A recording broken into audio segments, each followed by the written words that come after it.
This is a brief demonstration of how our online testing system works. Under Student Tools, you select Online Testing. This is the access point for all tests, no matter what system or clerkship you're in. You'll type in your OASIS credentials. I'm entering in with a demo account.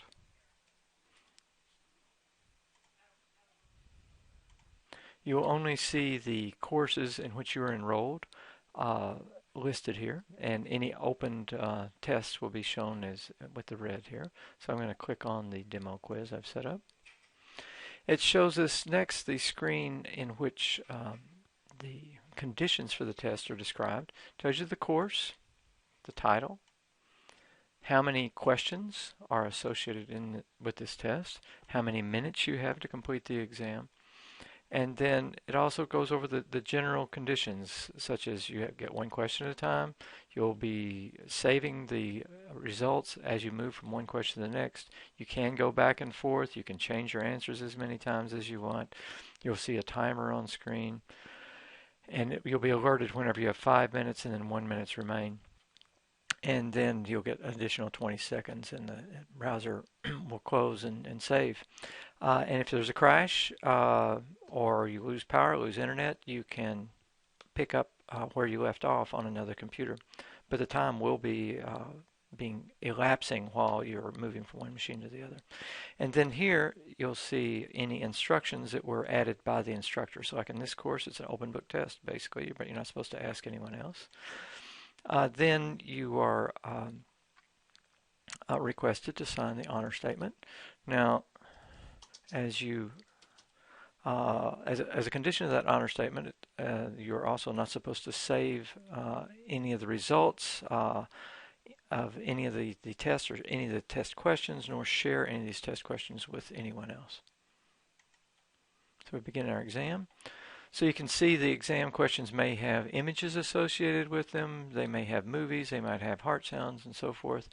Up here at the top left, you can see the name of the quiz, the name of the student. It should be your name. How much time is left on the test. And you can see this is how you answer, is by checking the little button. So I can say, I think that's blue.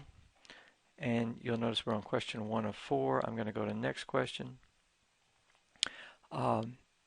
Here's just a standard multiple choice type question.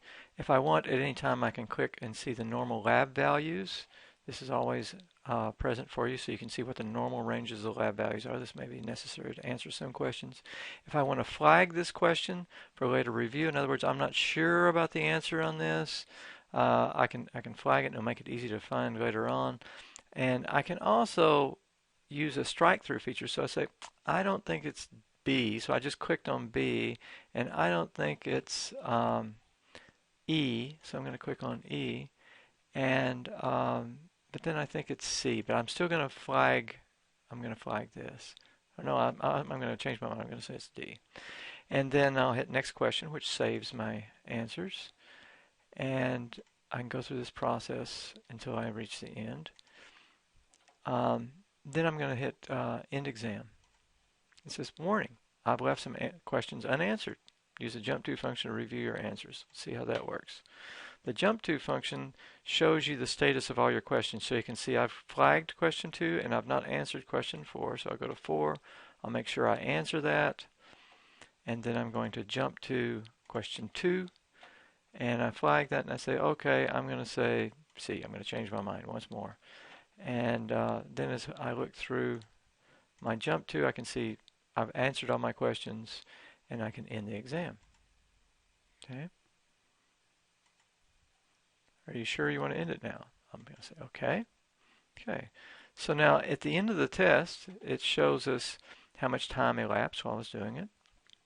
And then I have the option for this particular exam to challenge the question. So you'll notice here you can challenge up to 3 questions for 30 minutes after completing this exam. This is true for some examinations, not for others. It's usually for the summative assessments that this challenge feature is turned on, but I have turned it on for this particular demonstration. So I can say I want to challenge a question.